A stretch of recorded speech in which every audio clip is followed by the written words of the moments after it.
Hello, this is the Stories Beside channel. I release videos every day for you. Subscribe and click the bell.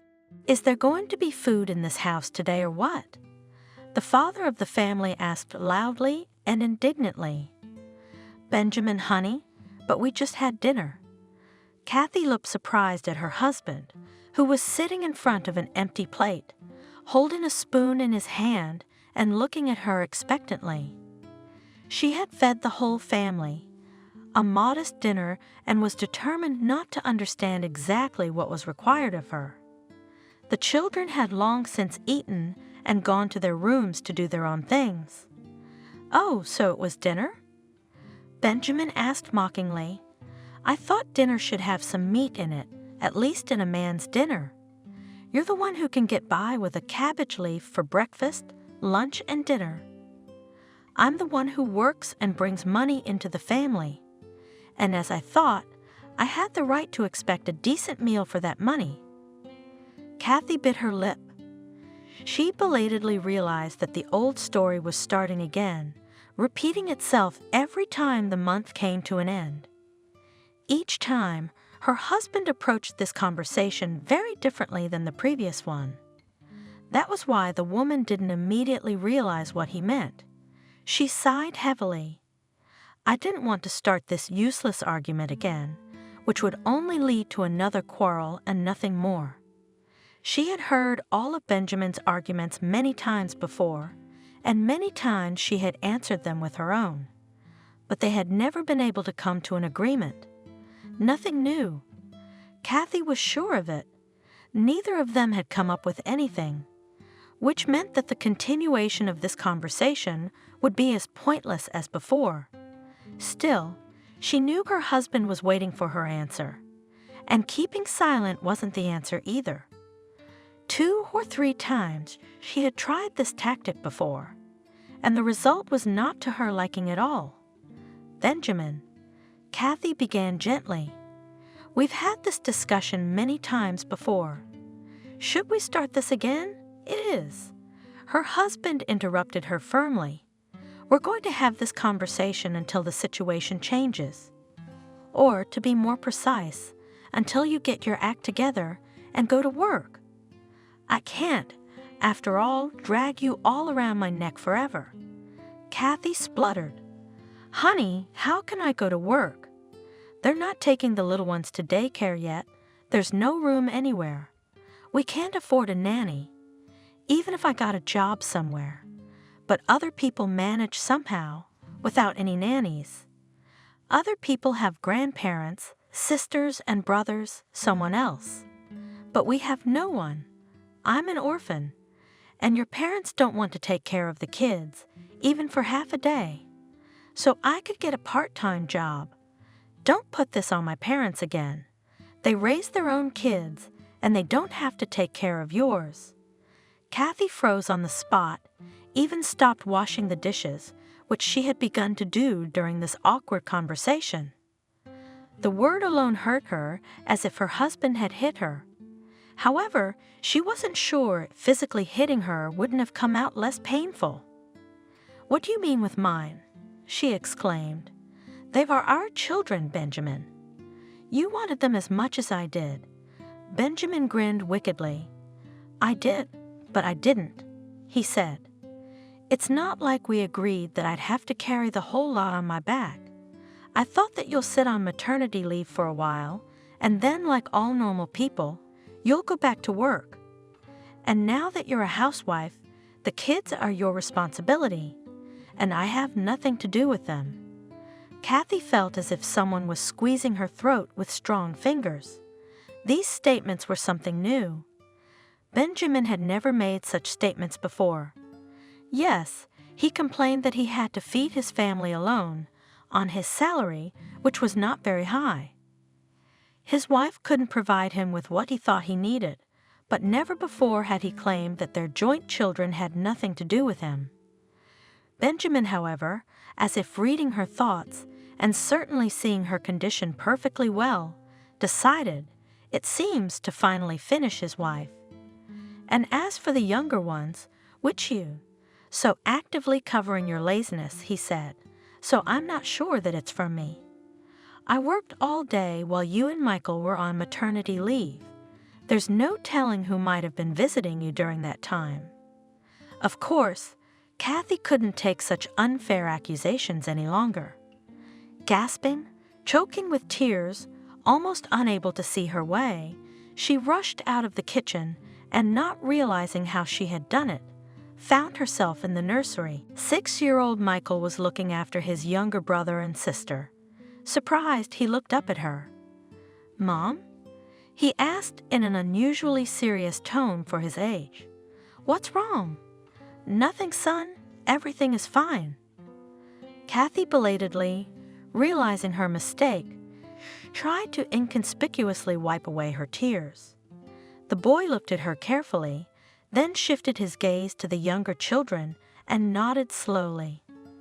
Obviously, he decided that his mother didn't want to disturb the little ones, and that was why he was trying to pretend that everything was fine. Kathy didn't try to dissuade him, but just quietly left the room, closing the door behind her. She hoped that the next day, Michael would have more important things to do and would not remember the incident. The woman had no idea where to go with her grief. There were only 2 rooms in their apartment, a child's room and an adult's room, and the second room was where her husband could come at any moment. Kathy didn't want to see him now. Besides, she suspected that he would not give up his favorite subject so easily and would continue to annoy her with his remarks. There was only one way out, despite the lateness of the hour, and that was to leave the apartment. Of course, leaving the children virtually alone was not the best solution. On the other hand, in such a state, she obviously will not be able to interact with them normally. And therefore, whether she is in the apartment or not does not play a special role. The younger ones would still be left in Michael's care. At least Kathy had no doubt that he would put them to bed properly and go to bed on time. Her son was responsible beyond his years, loved to mess around with his brother and sister. Of course, the woman tried not to let the children be alone for long periods of time. But when Michael took to tutoring the younger ones in her presence, she could see that he was doing a great job with them. Yes, she was lucky to have a son, and at the moment that was her only consolation. She walked aimlessly down the street, hardly looking around, not even noticing the beginning of the rain, small and nasty. All her thoughts were centered on one single question: how she had come to such a life. How had her happy youthful love ended when her husband openly accused her of infidelity without any reason? Kathy remembered how they had met.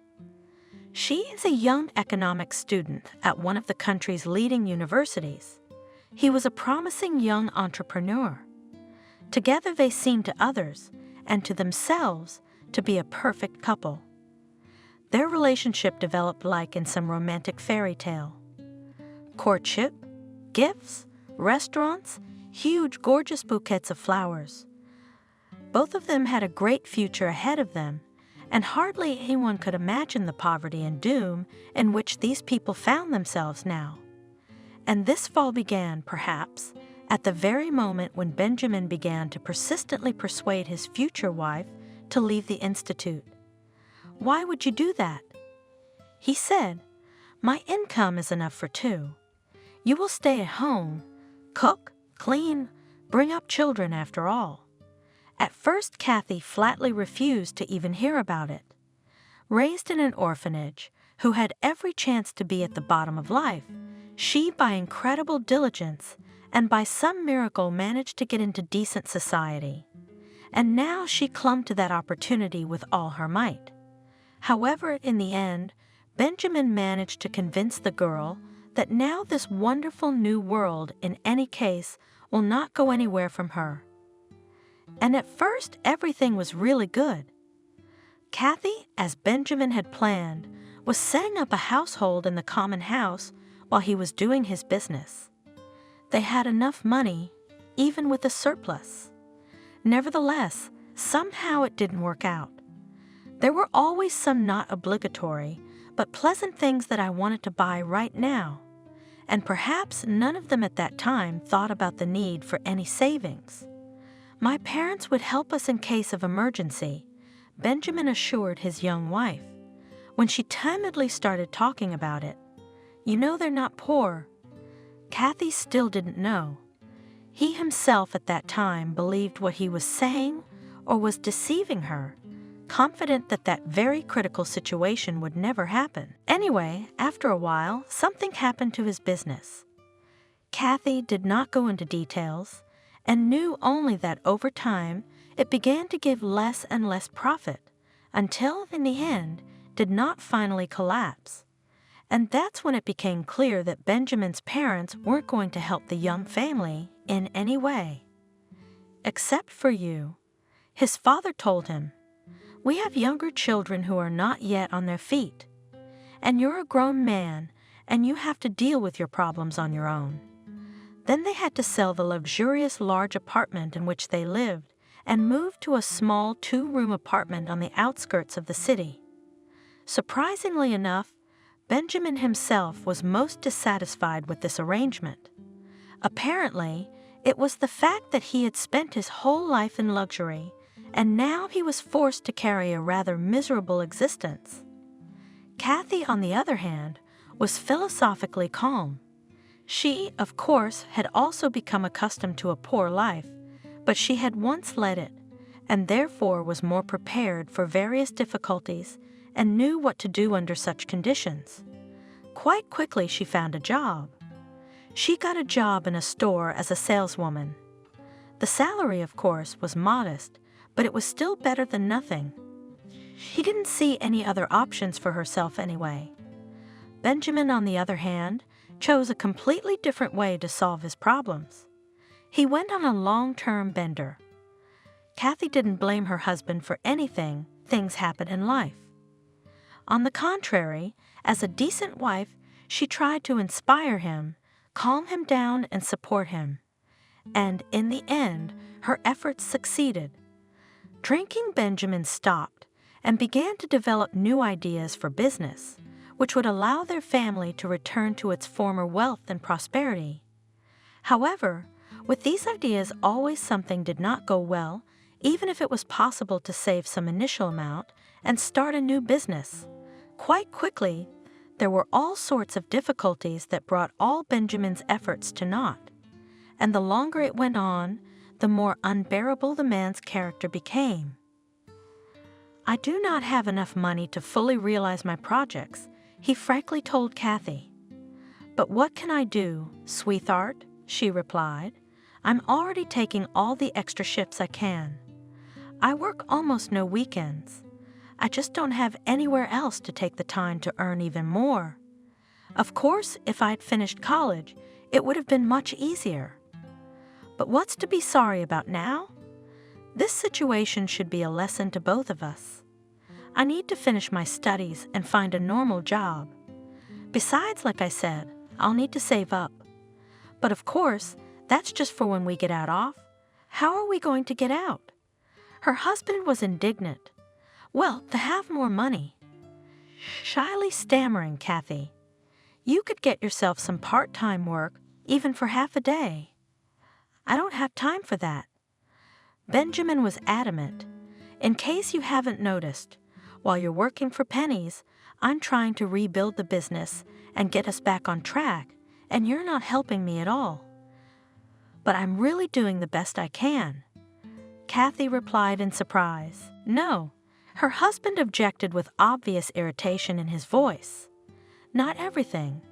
There's something you haven't done, even though I've repeatedly explained to you how important it is to me and to you. Honey, you seem to forget that even though I didn't get a full education, I studied economics for 2 years. What you're suggesting is absolutely insane. Maybe you'll finally start trusting me on things I know something about. You just don't believe in me," in a frustrated voice. Benjamin replied, "You think that if I've made mistakes once, I'll make them all the time and I'll never make them again." After such statements, Kathy, of course, immediately rushed to convince her husband that he is deeply mistaken and no one believes in him as much as she does. Eventually, this conversation would end with nothing, only to begin again the next day. However, no matter how hard Benjamin tried, there was no way Kathy could agree to his plan. And his proposal was very simple: to take out a large loan in her name to put the money into business. He, a bankrupt, and in addition officially unemployed, no bank wanted to lend. Therefore, he could not realize his idea without the help of his wife. Kathy urged him to think about how they would pay back the loan in case of another failure. She was absolutely sure that this was not the way to restore the former status, but to an even deeper hole, and to her luck, she did not give in to any persuasion from her husband. And then she got pregnant with Michael. And Benjamin had to leave all his business ideas and get a job to be able to feed his family, which was soon to become even bigger. Of course, he was not happy about this prospect, but both spouses were still sure that this situation was temporary. Kathy did not plan to stay on maternity leave for long and was going to go to work as soon as she got her son into nursery school. But this plan was not destined to come true either. There were no places in kindergartens, and pretty soon Kathy realized that there was nothing to dream about nursery schools. Well, if the turn will come up in 3 or 4 years. And then it happened that she got pregnant again, just when she was 3 years old, and gave birth to 2 children. That's when Benjamin started to talk about her going back to work. She realized it herself. But how could she do that with 3 small children in her arms? Over time, her husband became more and more insistent, but the situation did not change, which eventually led to the ugly conflict that happened that unfortunate evening. That's what Kathy was thinking about. Wandering aimlessly in the darkness of the night through the streets of the neighborhood, which for so many years had become almost dear to her. Fortunately, although it was on the outskirts of the city, it was considered quite prosperous. Any crime was extremely rare here. Therefore, it was quite safe to move even at this late hour. However, that was the last thing on the woman's mind. Suddenly her attention was drawn to something strange. Kathy, immersed in her own unhappy thoughts and memories, did not even immediately realize what had alarmed her. It was as if a neon sign had flashed somewhere in her subconscious, informing her that something in the space around her was wrong. Snapping out of her own musings, the woman looked around and rather quickly discovered the cause of her vague unease. It was a little girl, the same age as her Michael. In her smart pink dress, she was sitting on the curb all by herself, gazing at the asphalt beneath her feet. Kathy raised her eyebrows in surprise. She'd never encountered street kids in her neighborhood, not begging, not just wandering the streets, especially at a time like this. Still, decent enough people lived here to let their kids out alone at night, and at the same time far from rich enough to have beggars interested in the neighborhood. Besides, the girl didn't look like a street kid or even just a child from a dysfunctional family. She was wearing nice and clean, obviously new clothes, and she behaved quite differently from what one would expect from little vagrants. The whole situation surprised Kathy. Surprisingly, it was unimportant, a background of sorts. In her mind, she realized all these details much later, when she was once again replaying this strange encounter in her head. Right now, she was only interested in one thing: a child on the street at night, which meant she was in potential danger. She had to give this girl all the help she could. With that in mind, she approached the child carefully, so as not to frighten her, and squatted down in front of her so that their faces were on the same level. Kathy spoke softly and affably. "Hello," she said. "What's your name?" "I don't know." The girl answered surprisingly calmly. "What is it?" Kathy was surprised. "It's like this. I probably knew it once, but I forgot. And who are your parents and where are they?" I don't know. I don't remember, said the girl. Do you remember anything at all? Cautiously inquired Kathy. This time the girl didn't say anything, just shook her head silently. The woman, however, was not satisfied with this answer. But how did you get here? I came, the girl answered. From where? From there. The child waved his hand indifferently, showing the direction. And what was there? A forest or a park or something? I don't know. I woke up there and didn't remember anything. I just went somewhere. And now I was tired, so I decided to sit. Kathy shook her head perplexed. She didn't like this whole situation, and she had no idea what she should do about it. Finally, after a while of silence and thought, she asked, "Are you hungry?" The girl nodded vigorously, signaling that she hadn't eaten in a long time. Okay. Tiredly, Kathy sighed. Come with me, I'll feed you, and you'll sleep in our apartment with my children. And in the morning we'll think about what to do with you. And for convenience, I'm gonna call you Molly for now. Do you mind? No. Quite indifferently answered the new Molly. Taking the girl's hand firmly, Kathy headed for home. All her own troubles and sorrows immediately went out of her mind. That was just the way she was. If someone needed help, her own problems moved to the back of her mind. Especially unbearable for her as a mother was this situation with a neglected child who couldn't even remember his own name. When they reached the apartment without any accidents, it was already about 2 o'clock. All of Kathy's housemates, as she was immediately convinced, were sleeping peacefully in their beds. The woman was pricked by a vague resentment. None of them seemed to care where she was at this late hour. On the other hand, this state of affairs could not please her. Explaining to her children and her husband, especially her husband, where this girl had come from and why she was in their apartment, Kathy had no desire to do so.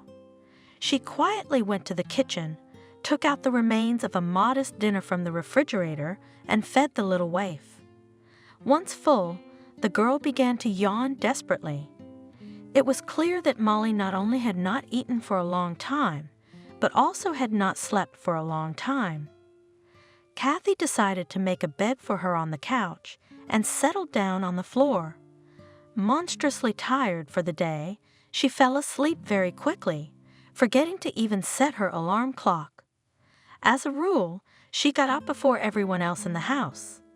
After all, she had to make breakfast, her husband had to get ready for work, and her oldest son had to go to school. Besides, she was the only one in the family who was a lark, and early rising for her was not only habitual, but also pleasant. But of course, that didn't extend to when she had to go to bed late under those circumstances. Waking up without an alarm clock proved to be extremely difficult. Naturally, Kathy overslept, and her awakening was not the most pleasant, for she awoke to someone shaking her roughly by the shoulder. When she opened her eyes, she saw Benjamin's angry face right in front of her. "I'm late for work," he exclaimed, noticing that his wife had opened her eyes. "Breakfast is not ready. You're still asleep, not in bed, but on the kitchen floor. And explain to me, please, who is that girl sleeping on the couch?" At first, Kathy didn't even realize which girl he was talking about. Then she remembered her night's adventures and tried to explain to Benjamin what was going on. He listened with a skeptical expression on his face. Then he said that Molly would be gone when he got home from work. Without breakfast, he left for work, leaving Kathy to come to her senses. However, even this luxury was beyond her reach. After only a few minutes, the woman realized that her husband probably hadn't bothered to simply wake Michael up, let alone getting him ready for school. And sure enough, the child was sleeping peacefully in his crib. If Benjamin was already late for work, It was time for Michael to leave the house. For the first time that morning, Kathy looked at her watch and clutched her head. Her son's first class was due to start in 10 minutes. Waking Michael up, she quickly made him a light breakfast and sent him off to class. It wasn't a long walk to school, and the boy could manage it on his own. However, Kathy realized that he would still be late, and that meant that he, and therefore she, would soon be in trouble. However, Kathy wasn't going to think about that right now, as she had other difficulties that required some immediate action. Fortunately, all the hurry that had taken place in the house during the previous half hour had not disturbed Molly's sound sleep. Her rescuer decided to wait until the girl woke up herself, and in the meantime to take care of her own small children and think about what she should do. The girl did not get up until 2 o'clock, and by this time Kathy had already developed a clear plan of action. It was just about time for a walk with the kids, and she decided, taking Molly with her, to stop by the nearest police station. After all, that's what law enforcement is for, to deal with cases like this. "So you found this girl on the street last night?" The officer on duty at the station asked her. "That's right. And she can't even remember her name?" "That's correct." Kathy confirmed it again. She didn't understand the point of this procedure. The woman had already told the whole story once. Then she told it again in a written statement. And now, reading her statement, the police officer for some reason again asked about literally all the circumstances that she had already repeatedly disclosed. "Why didn't you go to the police right away?" "You see, I was very tired, and it just didn't occur to me that it was necessary to do exactly that." "I see," sighed the duty officer. Molly turned out not to realize that it was about her. Or she did, but she didn't pay much attention to it. Instead, she looked at the room they were in with interest. Although in Kathy's opinion, there was nothing fascinating or even beautiful about it, nor could there be. "And what do you plan to do with the child?" The policeman asked after a moment's silence. "What do you mean?" Kathy was surprised. The question had shocked her before it had been asked. The woman sincerely believed that now the girl's fate was the responsibility of the law enforcers. Directly, the duty officer replied indifferently, "We can put her in a special institution, or she can stay with you for now." Kathy's eyes darkened. The choice she was being offered was impossible. On the one hand, her husband had made it quite clear that she would not be here by this evening. On the other hand, her husband had made it quite clear that she wouldn't be here by tonight. And she realized that they couldn't afford another child. They could barely manage their own. All this was understandable and logical. But the other side of the coin was in the words, a special institution, an orphanage. It was unthinkable to let this girl go there. Kathy remembered very well, despite the years that had passed, how difficult it had been for her to live and grow up in the orphanage, how she had had to endure the bullying of other children and the cruel punishments of the educators. For her, it was all in the past. She endured and overcame everything. But she was born into a dysfunctional family and lost even the parents she had. She was used to hardship since she was a child. For her, this kind of treatment was the order of the day. Molly, on the other hand, was a completely different matter. It was immediately clear that she was a homely, beloved, maybe even a little spoiled child with obvious mental trauma, since she couldn't remember her past or even her real name. Kathy was absolutely obvious that this girl simply would not survive in the harsh conditions of the orphanage. Of course, at that moment, the woman had no time to go through all these long and tedious thoughts in her head. But they were undoubtedly what motivated her decision. Looking into the eyes of the duty officer, she answered firmly, "The girl will stay with us." That was the policeman's perfect answer. He was obviously expecting such an answer, and when he received it, he suddenly opened up. I'm an orphan myself. I can see that this girl doesn't belong in an institution like this. That's what I thought. Quite coldly, Kathy replied. As a matter of fact, he went on, not noticing her tone, it's not exactly in the rules to leave her with you. But I'll try to straighten it out. Good, the woman replied. Can we go now? Yes, of course. If we hear anything about the little girl's relatives, we'll call you. But to tell you the truth, I'd advise you to start looking on your own. You know, sometimes the internet can do more than the police. When Kathy finally got home, she found a distraught Michael there. He had already returned from school and dejectedly showed his mother his diary, which contained a note about his tardiness and the fact that the class teacher had called her in. I'm sorry, Mom. Guiltily, the son said. I should have gotten up myself in the morning.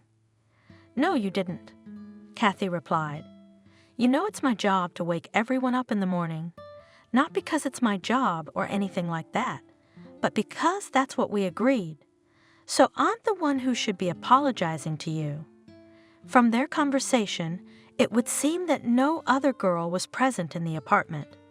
Michael, though he squinted at her with some bewilderment, tactfully did not ask any questions. Kathy once again thought about how lucky she was to have a son who, unlike many, even the twins, had been a trouble-free child in his early childhood. Leaving the younger children in the care of the older ones, Kathy set about preparing dinner. Then everyone sat down at the table, much to the woman's surprise. Michael and Molly had somehow managed to become friends and were chatting animatedly about something of their own. And only after the meal, when the girl was not around, her son approached her with an obvious question. Mom, is Molly going to live with us now? I asked her, but she doesn't know yet. Yes, son. Kathy replied, the girl is lost and she needs help. If we don't take her in, she'll go to an orphanage. It's a good thing she's staying. Unexpectedly, Michael concluded. Why? Mom was surprised. The younger ones like her. Her son told her earnestly, so it'll be easier for you and me now. Patting his hair, Kathy laughed and went about her usual chores, laundry, cleaning, preparing dinner for her husband. She preferred not to think about what would happen when he returned from work. However, the scandal exceeded all her expectations. What the hell is this? Almost shouting, he was pacing the kitchen. Do not you have enough of your own? You picked up some other mongrel. She's not a mongrel. She was sticking up for Kathy. Besides, it's only temporary until her parents are found. We can't let her end up in a foster home. I mean, look at her. She's a total home child. There's no reason for her to be there. There's a special institution for people like her. And she has no business being here. Have you given it any thought? Our charity worker. How are we going to feed her, clothe her? And all the other expenses associated with keeping a child. What do you know about child-related expenses? Unexpectedly, even to herself, Kathy burst into flames. Have you ever bought anything for them? Do you have any idea what a child's needs are? She didn't know what had prompted her to begin this accusatory speech.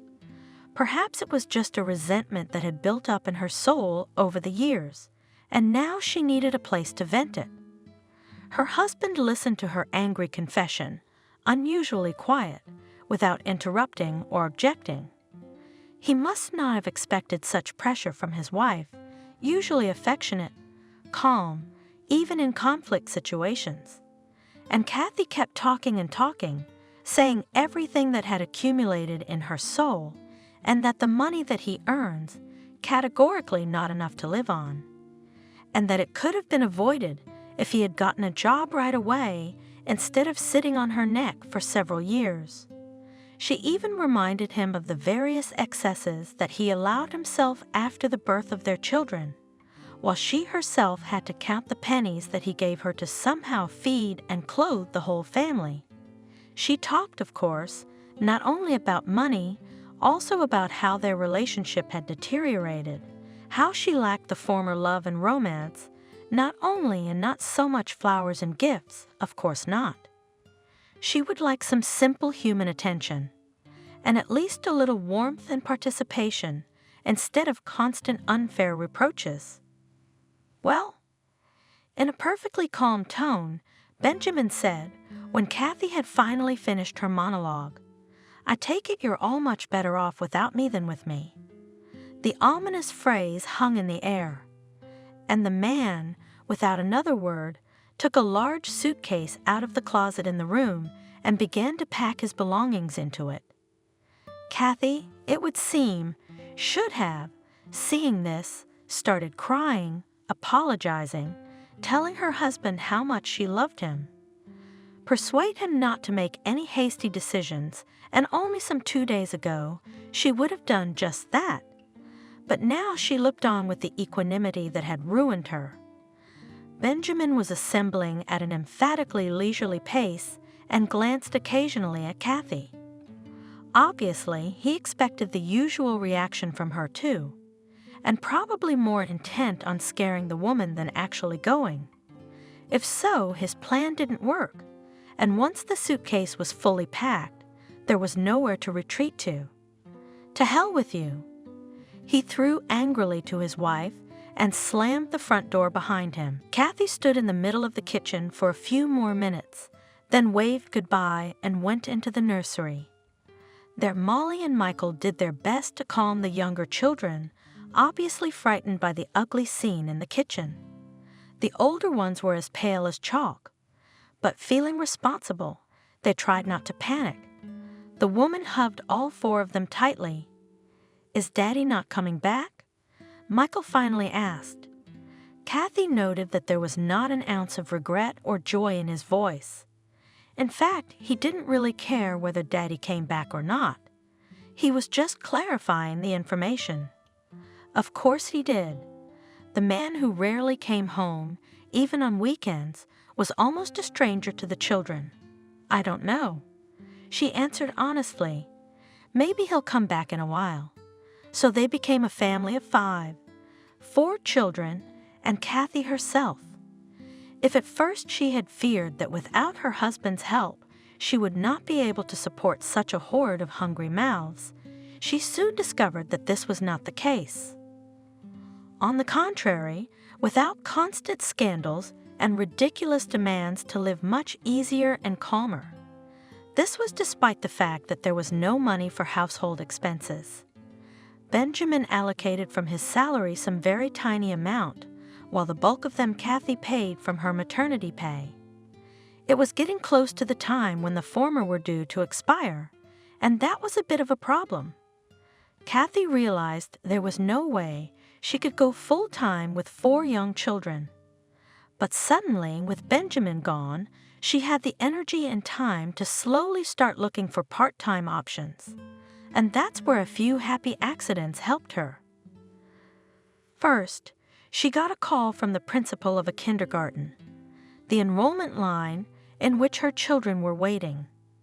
Without saying anything specific on the phone, she persuasively asked Kathy as soon as possible to come to the institution for a personal conversation.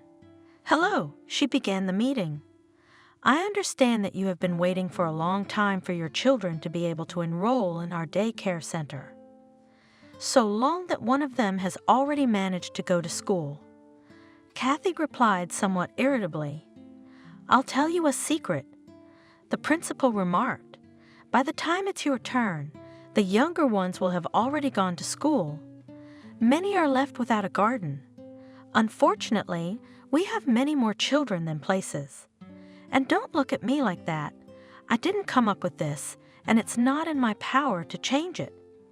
Why did you call me? Just to tell me we don't stand a chance. On the contrary, I called you here to offer you a solution to this problem. You see, the nursery nurse quit a while ago. No one stays long, you know, and there's no way to find a new one. The remaining staff are knocked down and are also about to run away. So I thought I should offer this vacancy to someone who has been waiting for a long time. I'll be honest, it's a lot of work and the pay is low. But we can get your kids into an age-appropriate group right away. And why are you suggesting this to me? Kathy asked suspiciously. I don't even have a teaching degree. Surely there are more suitable candidates, but you have 3 children of your own. Believe me, in the job you have to do, that's more important. However, I will not hide more suitable candidates. As you put it, we also made such an offer. But none of them accepted it. So we made a list of those who might be interested in such a deal, and you were not the first one I called. Is that answer satisfactory? Kathy was fine with that. Now she had some work, which could be perfectly combined with taking care of the younger children. The older ones were already independent enough to spend a few hours in the apartment without her and to heat their own lunch.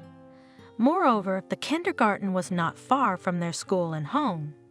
Of course, they were not living very well, but not worse than before Benjamin left. Life was beginning to get better, and after a while, a second good thing happened. This time, Kathy was called in by the same police officer on duty who had taken her statement about finding Molly in the street a few weeks ago. Any news about her parents? Kathy asked hopefully. Alas, none, the policeman replied. Like I told you, we're not very good at this sort of thing, especially since the data set on her is minimal. Have you tried looking for her yourself? I didn't have time for that, the woman shrugged. I have 3 of my own besides her, you know. And recently my husband left. I see. The policeman sighed. But in general, I called you on a very specific case. You see, I've finally managed to formalize Molly's stay with you. That means that now you can put her in school and everything. That's great, Kathy replied. The fact that Molly couldn't go to school was really stressing the woman out. For now, she was tutoring her on her own. But she realized that this issue would have to be resolved no later than the beginning of the next school year. And already summer was fast approaching. And that meant that the problem would soon become acute. Yes, besides, you become the girl's legal guardian. That, of course, comes with certain benefits. Plus, I understand you'll qualify for certain benefits as a mother of many children. It worked out exactly as he said. Of course, there was never enough money for anything. But now, at least Kathy could be sure that the children would be clothed, fed, and enrolled in school. Contrary to her fears, life without Benjamin had not collapsed not only financially, but emotionally as well. No matter how hard she tried, she still could not experience any feelings about his departure. Something must have burned out in her the very moment her husband recklessly accused her of non-existent infidelity. Such a reaction was very surprising to Kathy herself. But for all that, it couldn't help but make her happy. With 4 children in her arms, it would be bad timing, the misery of a collapsed love. On the other hand, perhaps the children were precisely what contributed to her peace of mind. With all the cares, she had no time to indulge in sadness and despair. And so 2 more years passed. For the convenience of all family members, it was decided to conditionally divide the apartment into 2 halves, a male and a female. Molly and the younger Jenna moved into Kathy's room, where the adults used to live. Michael and his brother Mason stayed in his room. It was cramped, of course, but so far it hadn't caused any particular problems. Molly and Michael's friendship was growing stronger every day. They now went to the same school. True, the girl was a grade younger. The boy treated her like another little sister and patronized her in every possible way. With the younger children, she also had a great relationship. In short, despite her unexpected appearance, She fit perfectly into the family. Kathy herself loved the girl as her own daughter and sometimes even forgot that this is not true. Molly, in turn, quite quickly got used to calling the woman Mom and her children brothers and sisters. The day on which the girl was discovered amicably decided to consider her birthday. Kathy, it seemed quite symbolic.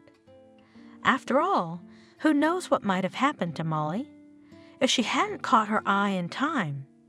In a way, it could be said that it was Benjamin's horrible scene that night that had saved the little girl from a much sadder fate. And although Kathy was glad that Molly was now her daughter, she couldn't quite put her finger on it. Was there no one looking for the girl? On the advice of a policeman, she repeatedly advertised for the found child, and all to no avail. The police also did not succeed in finding her parents. The fact that the girl had never regained her real memories added to the worry. It seemed that until the moment she woke up in the park, she simply did not exist in this world, which of course could not be true. And Kathy would very much like to know how things really were. But the various doctors at the budgetary polyclinic only waved their hands. They had never dealt with such severe cases and had no idea what to do in such a situation. The only thing that one of them could do was to give the contacts of a good private clinic, specializing in helping children who have lost their memory. But the family, of course, had no money for this. Molly herself, the lack of memories of the past, it seemed, did not bother in the slightest. She childishly naive lived today and knew only that in this day it is good for her. And what was there before all this was not so important. Kathy couldn't understand that either, and even envied her adopted daughter in some way. She herself at her age wanted to know who her parents were and why they were no longer with her. And in the end, she had so driven the teacher with her questions that she had answered her honestly and directly. Alcoholics, they were back alley, she said through her teeth. Unnecessary and useless, like you yourself. Then they died, and you fell on our heads. You got what you wanted. Are you happy? Now go scrub the toilets. It's your turn. Remembering this episode, Kathy sometimes thought that maybe it was a good thing that Molly had no interest in her past. On the other hand, when the woman found her, she didn't look at all like a kid who'd had a lot of bad luck in this life. Quite the opposite. And it often occurred to her that it might have been much more comfortable and pleasant for the girl to live with her own family than with them. However, one way or another, Kathy could not change anything in this situation, although she made every effort to do so. And in the end, she resigned herself to the idea that they would never know the whole truth. And perhaps it was at that moment that she finally decided that the girl was not just temporarily living with her, but was a full-fledged member of her family. And then the question arose. That is not just to be her guardian and fully adopt the child. And here she faced a funny and at the same time sad legal subtlety. Still in an official marriage, she could not do it without her husband's consent. That meant only one thing: she had to get a divorce. With a heavy heart, Kathy dialed Benjamin's number. She didn't want to talk to the man, and she would have been much more willing to do it through the courts, but such a process would take much longer. And the woman hoped that her husband, with whom she had had no contact whatsoever for 2 years, would simply agree to peacefully file a complaint and go their separate ways, not just virtually, but officially. Kathy, she heard Benjamin's affectionate voice in the receiver. "I'm so glad you finally called me. You have no idea how much I've missed you." Kathy was taken aback. On the one hand, something painful, yet sweet, pricked her heart. It was exactly the tone he'd spoken to her in before, even before all the horror that had happened to them. And for a moment, it was like she was back in those happy times. For another, it sounded extreme, inappropriate now. "I know you miss me too, and you'll make the right decision in the end. Benjamin continued inspiringly, "You can't just leave your husband because of some street girl. You're calling to tell me that this problem has been resolved and I can come back, aren't you? All the happy memories are gone." With the last phrase, her husband vividly reminded Kathy of the reason why, when he left, she was not even very upset about it, and she answered in the coldest possible tone, "Benjamin, I'm calling to ask you for a divorce. So you got yourself a new man." His voice immediately lost all its affection. "That was fast, I'll give you that. I have not found anyone, and in general, it is none of your business exactly since you left me alone with 4 children in my arms. Like you said, we got along just fine without you. And now I'd like to settle this last technicality. I did not leave you." The husband said indignantly, "I just couldn't stay in the same apartment with that girl, and I wasn't in a position to carry another child, so I got out of your life until you solved this problem. Believe me, I've solved all my problems except the one I'm calling you about. Let's end this useless conversation. Benjamin, I don't need you or my kids anymore." "Oh well," now there was real rage in his voice. "In that case, sue me. I won't give you a divorce, but I suggest you think twice before you do it. And for example, remember that the apartment you and I bought in marriage, it's a jointly acquired property, and now I have to live with my parents who aren't too keen on having me here. Do you see where I'm going with this?" And with those words, he hung up. Kathy could not believe what she had heard. Would he really not give her a divorce? In fact, he threatened to take away her and the children's only corner of the house if she did. Could it really be true?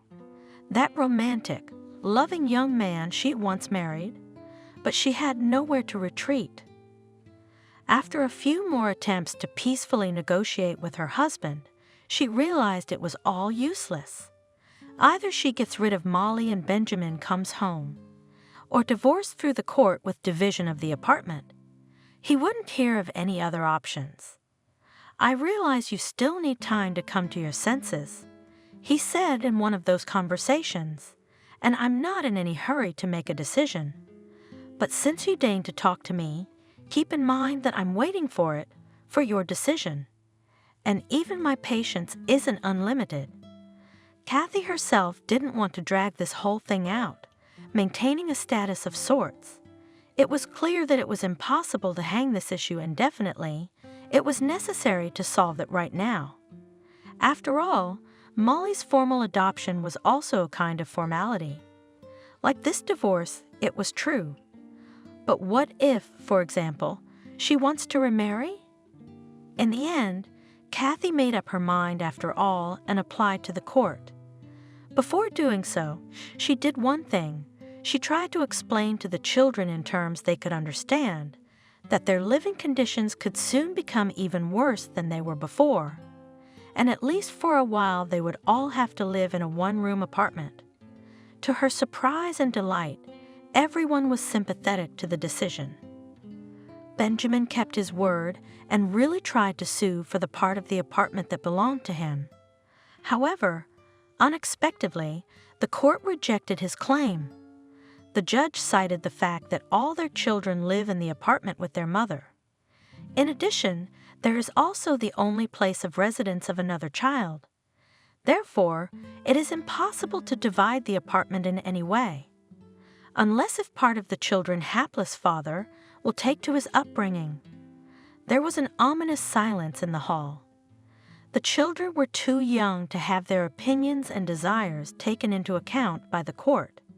Consequently, at this point everything depended on Benjamin's answer. For a few minutes he looked triumphantly at his former wife. She understood that he didn't want children, but for the sake of jangling his nerves, he might agree to the proposal, and then they will face many months of new trials, fighting for the children, which of course he will lose. But all of this will take away Kathy's time and money, not to mention 1 million nerve cells. However, the husband apparently decided that he did not need these problems at all either. so he agreed to let the children stay with their mother. But in this case, he is entitled to compensation in the amount of the market value of his half of the apartment. The court agreed. However, taking into account Kathy's small income and the number of her dependents, she had to pay this money in small amounts over many years. Not that this decision satisfied either side. Nevertheless, it was the only possible compromise.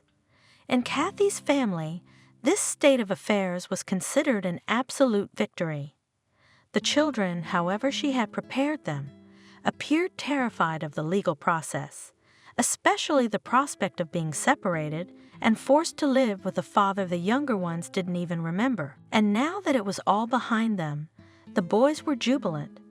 Besides, being a completely free woman and Molly's longtime guardian, Kathy, though not without difficulty, was able to get the girl officially adopted. This was the occasion for a big celebration by their standards. Inexpensive but tasty cake from the store and a trip to the amusement park were to be its indispensable attributes. None of the Kathy children had ever been to such a place in their lives, but of course, each of them dreamed of going there at least once. For 3 months, the woman cut all the expenses she could, just to save up money for this trip and arrange a real entertainment for her children. And now the big day has come. The children looked around with interest, trying to choose which of the various entertainments they would like to experience. Of course, trying everything at once was out of the question. And fortunately, even the little ones were well aware of these limitations. Only Molly, the usual, noisy and cheerful one, behaved in a peculiarly quiet way. She was looking around with a strange expression on her face, as if she was wondering why she was in this place. But it was a very different kind of wonder from everyone else's. Molly paid very little attention to the rides themselves. They seemed very familiar to her. "Molly, are you all right?" Kathy asked her, concerned about the girl's atypical behavior. "Yes, I'm fine," Molly replied, her voice quiet and colorless. This startled the woman even more. The intonation of the child was radically at odds with the meaning of her words, which was completely out of character for Molly. Open and trusting. She was not used to hiding her emotions, so her attempt to do so was a complete failure, and it alarmed her foster mother even more. However, Kathy did not continue this dialogue. She realized that if Molly had any reason to try to hide her feelings, then no matter how much she questioned, she would only succeed in making the girl even more withdrawn. Otherwise, there's a good chance she'll want to share her feelings. And so it happened. Kathy's own children were completely mesmerized by their surroundings. Unaware of their surroundings, they argued passionately about which attraction to try first. Finally, they came to a common decision and went on the Ferris wheel. Molly unexpectedly refused to go with them, citing fear of heights. No one tried to talk her out of it. She and Kathy sat down on a bench, from which they had a good view of the wheel's cabin, in which the others sat, all the way to the Ferris wheel. An awkward silence reigned for a while. Then the girl interrupted it with a phrase that her foster parent least expected to hear. "Mom, you just don't get angry with me." She started and stopped halfway through, trying to see Kathy's reaction in her eyes. "Have I ever been angry with you?" Kathy replied in surprise. "No," Molly said, embarrassed. "But you can now." "Why, sunshine." "What's wrong? You see, ever since we came to this park, I feel like I know it. Like I've been here before. Maybe you have. It's not like I've." She shut down again. Kathy felt a sense of joyous anticipation. Could it be that memories were beginning to return to the girl? Could it be that her real parents had actually taken her to this particular park, or just a similar one? And now the surroundings are helping her regain her memory. Why should I be angry about this? What, if anything, if I remember everything in my childhood and those other parents? So what's wrong with that? Because then we'd know exactly what happened to you. Maybe we could even find those people and tell them that you're okay. But then they'd probably want to take me away," Molly exclaimed, almost terrified. "It won't be that easy." Kathy tried to reassure her. "You'll be 9 years old soon, maybe more." "We don't even know that for sure. You've seen for yourself recently that a trial isn't a quick process. There's no way around it. Once you're 10, you can decide what kind of family you want to live with. And then maybe you'll like your birth parents better than me." "No way." "Pouty lips, Molly. How could you possibly know that?" "They abandoned me." With childish categorization, the girl retorted. "Maybe not abandoned, but just lost and still cannot find. Anyway, I'm used to you, and to my brothers, and to my sister. I've been trying hard not to remember anything for a long time now, so that—" Molly couldn't find the right words. Kathy understood her perfectly well enough not to be faced with this impossible choice. After all, she probably loved her real parents too, and if she remembered them, the feelings might return. But her new family was already practically her own. "Listen," as gently as possible, Kathy said. "You may think there are only 2 options, but there are many more. If we happen to find your real parents, you don't have to say goodbye to us forever. You can visit us, play with your brothers and sister, and do it quite often. I'm sure whoever these people are, they love you. And once they realize it's better for you, they won't stop you from doing it."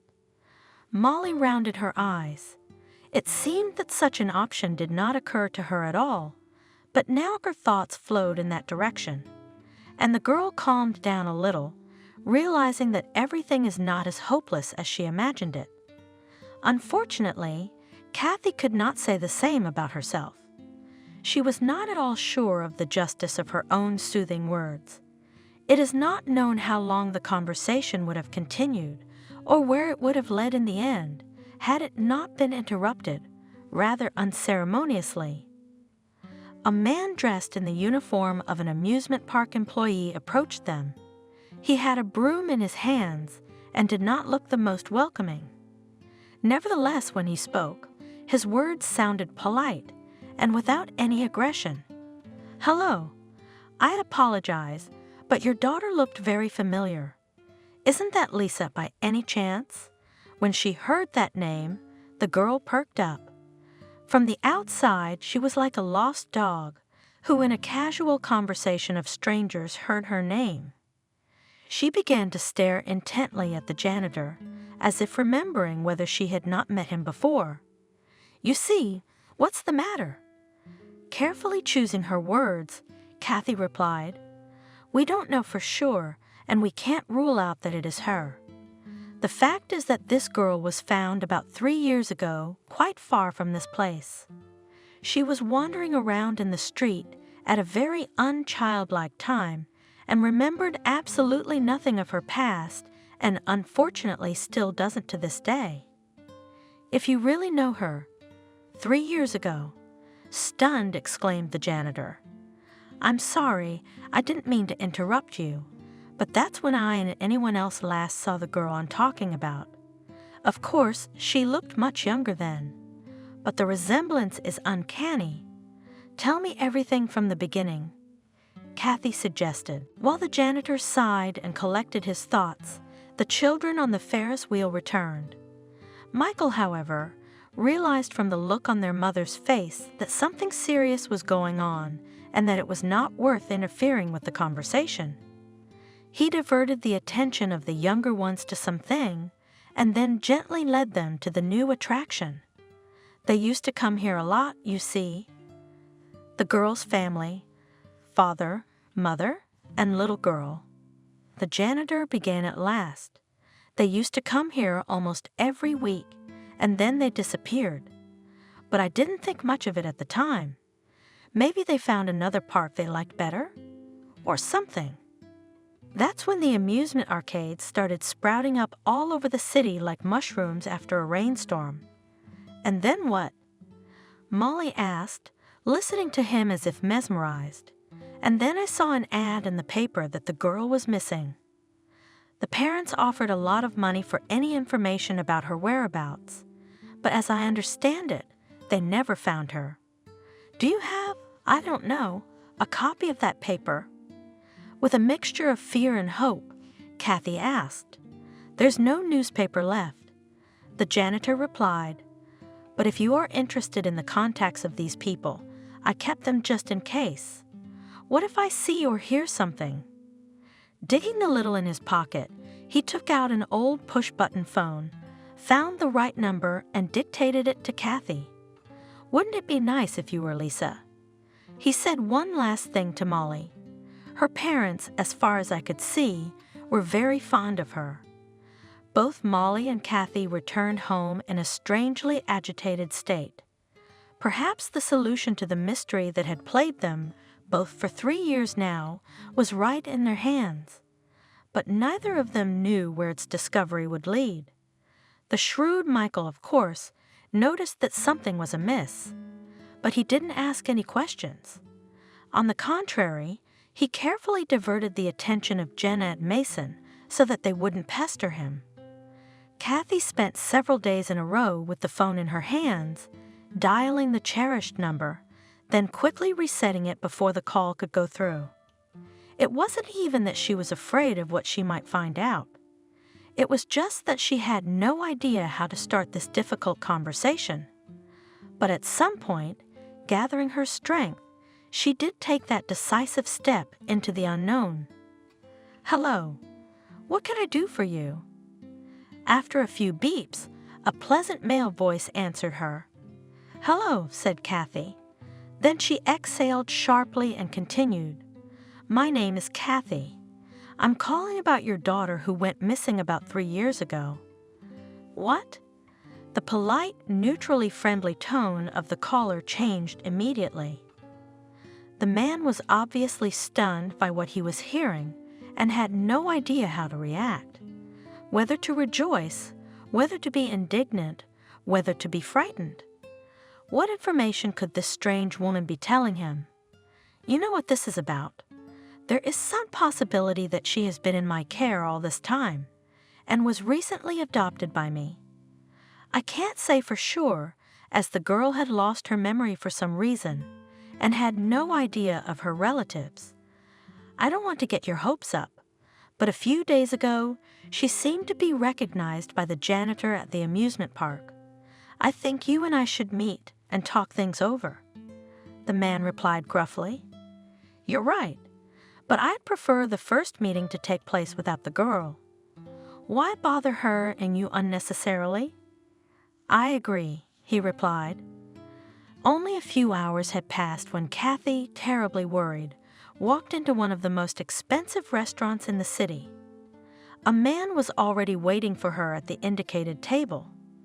Perhaps he was about 10 years older than she was, which did not diminish his beauty. Even in such an environment, the woman could not help noting that he looked just great. Hello again, she said, taking a seat across from him. He nodded silently. Either he didn't want to say anything, or he just couldn't. Without saying a word, he took out a folder from his business briefcase and put it on the table and carefully moved it to his interlocutor. She, in turn, handed him some simple film photographs of Molly. Opening the folder, Kathy found that the stranger had the same thing on his mind as she had. He had brought several pictures of his daughter, apparently taken shortly before her disappearance at the very same amusement park.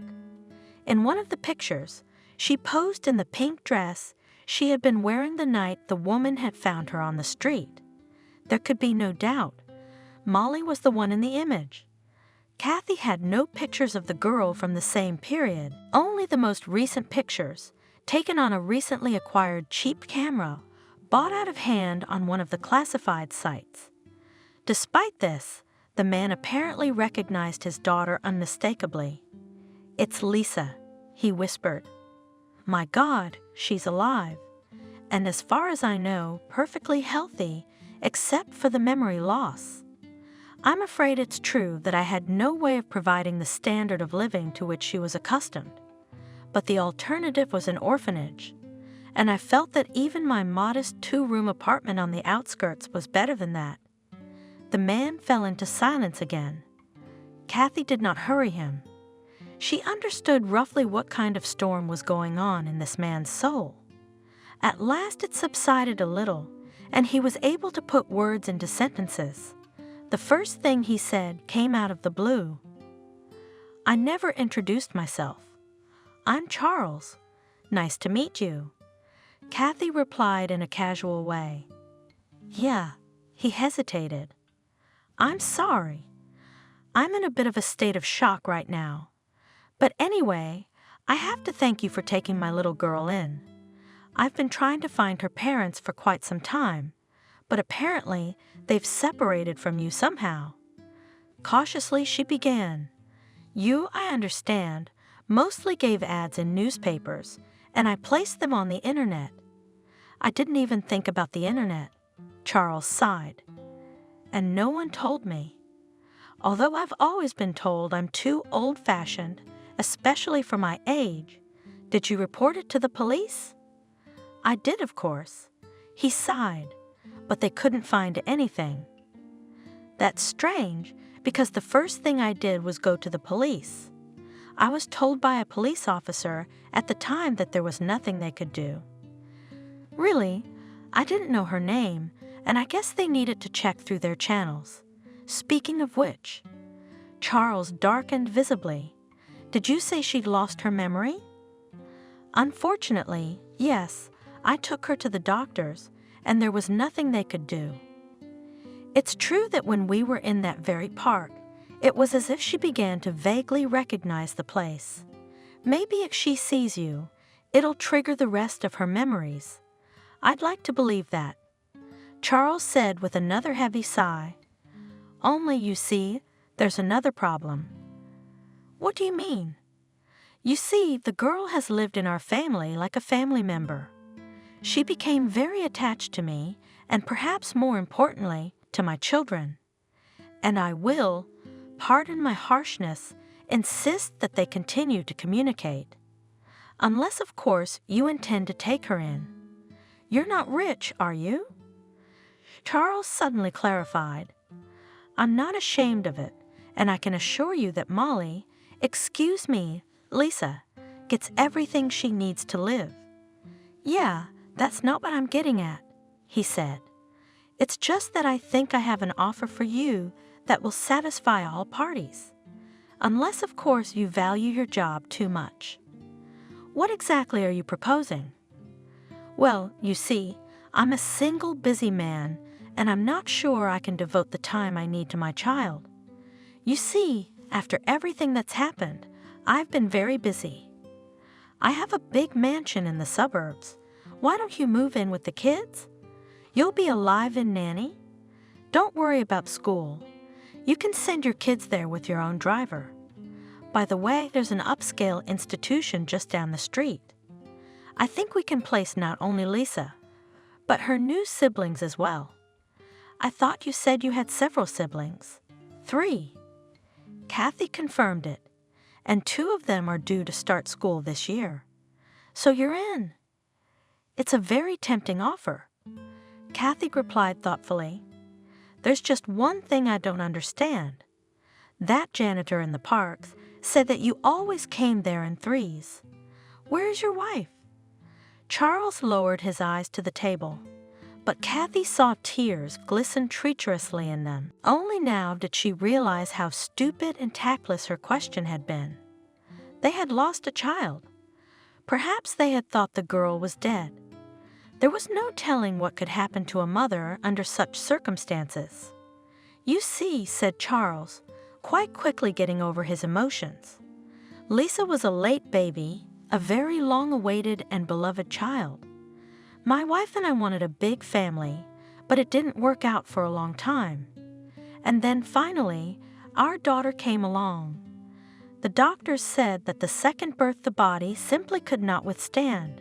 And then our only daughter disappeared. And now she's found. Ah, my poor wife was only a few months away from that moment. She got sick right after Lisa went missing. And now she's gone. I'm sorry.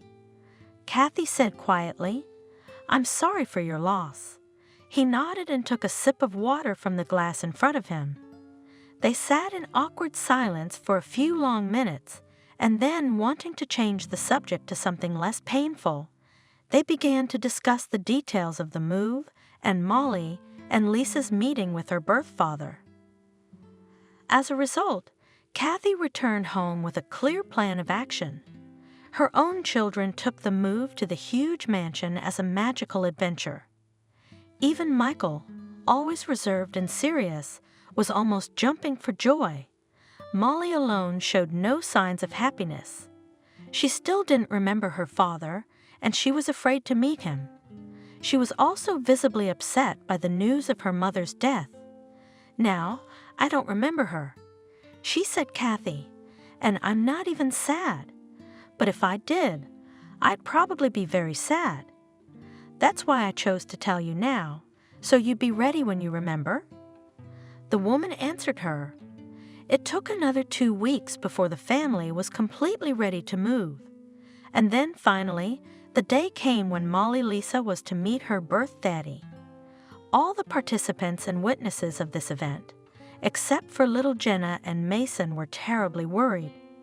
Even Michael was visibly worried about his sister. Charles organized the transportation of things, and for the family sent his personal driver. All along the way, the girl was on pins and needles, fidgeting, bouncing, and unable to concentrate on anything. However, when they drove out of town, she suddenly froze, looking out the window, as if recognizing the scenery flying outside. As soon as the car pulled up to the mansion, she shrieked loudly.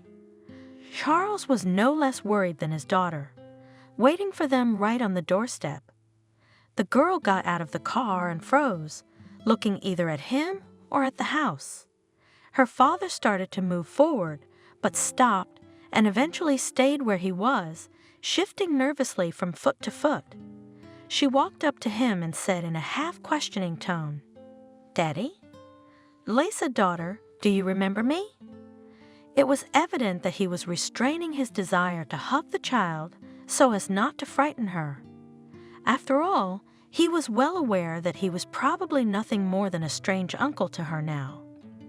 Even though she had been informed that he was her father, she probably didn't remember or feel it.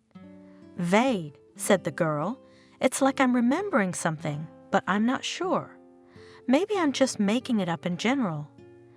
"Yeah," and unable to withstand the heat of emotion, she cried. Kathy and Michael ran up to her and wrapped her in a big hug. "It's okay," said her foster mother. "It's okay, daughter. Give yourself time. You'll remember everything. Let's not rush things."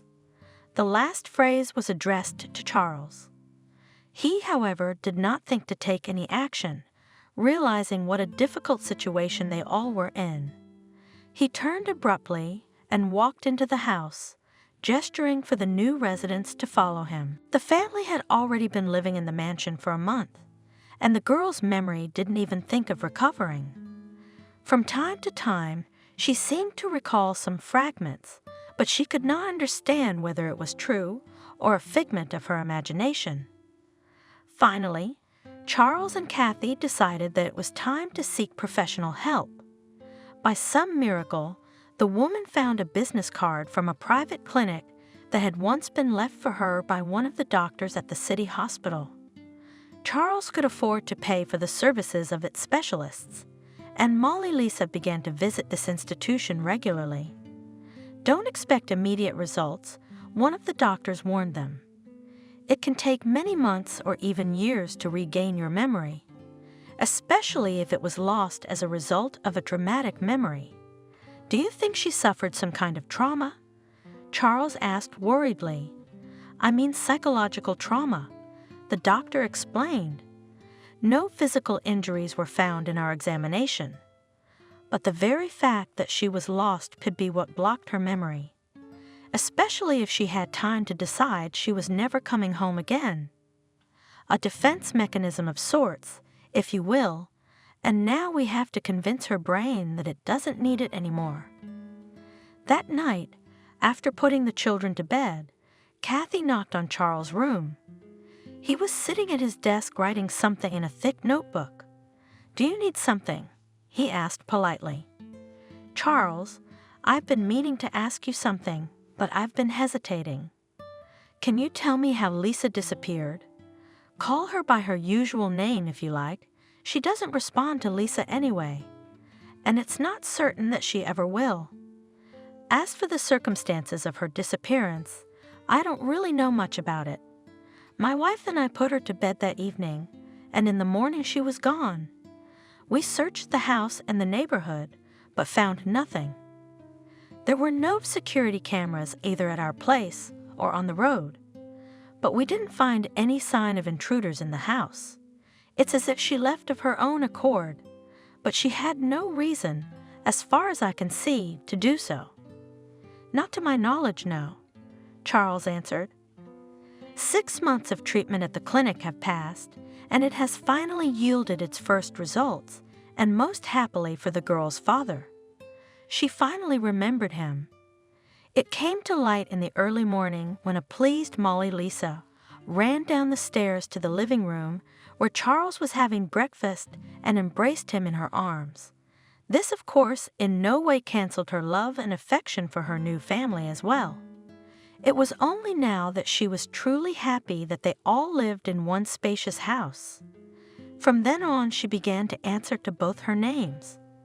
And when it was time for her to get a passport, she insisted that they both be registered there. From that day on, her memory gradually returned to her. The girl recalled some episodes from her childhood, the mother of the neighbor children with whom she liked to play. By the time she was 14, she remembered literally everything but one thing: what exactly had happened the day she'd gone missing, and how she'd managed to end up on the other side of town. It wasn't until another 2 years later that those memories began to come back to her as well. Not at once, very smoothly, at first in the form of some vague images that came mostly in dreams. But gradually they became clearer and clearer until, finally, not formed into one coherent picture. And it was then that Molly Lisa finally managed to tell everything to her parents. The solution was ridiculously simple and trivial. "I went to get the cat," she said. "What kitty?" Kathy was surprised. "A beautiful white one. He was walking in our yard, and I couldn't sleep, so I watched him from the window. And then he left the yard, and I wondered where he was going. So I climbed out the window. My room was on the first floor. I followed him. I thought it wouldn't be far. I'd just take one look. I came out of the courtyard, and he was gone. I went one way. I tried to look the other, but he was nowhere to be found. He must have run off somewhere to do his cat business, or maybe he was just walking around and went home. I was about to, too, when I realized I wasn't going to find the cat anyway. So you just got lost." Charles was surprised. "Yeah, that's how it works. And apparently, trying to get back, I started walking farther and farther away from home. By morning, I reached the city. I was cold, of course, tired and hungry. I figured I could take a bus. I've seen them around here. And I went the wrong way, of course. And to tell you the truth, it was probably the wrong bus. So I walked around the city for a few days and got to the other end of it, where, as I understand it, no one thought to look for me. I didn't sleep the whole time. I was afraid. But at some point my body couldn't take it, and I fell asleep right on a bench in the park. And when I woke up, I didn't remember anything.